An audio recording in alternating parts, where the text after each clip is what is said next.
Petisyon na isang teacher na humiling na ideklarang valid ang quorum ng 12 senador sa nakalipas na sesyon ng Senado, ibinasura ng Supreme Court. Manila Gal, Tina Nolasco, please come in.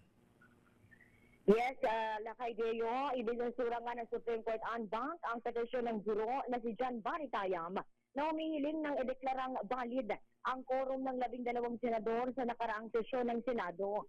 Paliwanag ng Korte Suprema dahil ito sa kawalan ng legal standing na naghain ng petisyon upang konsumin ang naturang isyu, kaya hindi ito maaaring dinggin ng Korte.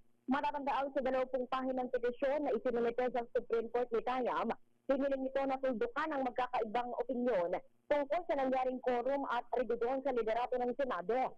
Kabilang sa mga respondent sa petisyon, sina Senador Alan Peter Cayetano, Pia Cayetano at Loren Legarda. Sa argumento ni Tayam, ipinunto rin ito na pinahintulutan sa mga nakaraang batas at desisyon ng Korte na hindi na isama sa pagbibilang ng quorum ang mga senador na hindi makadadalo dahil sa detention o iba pang mabigat na dahilan.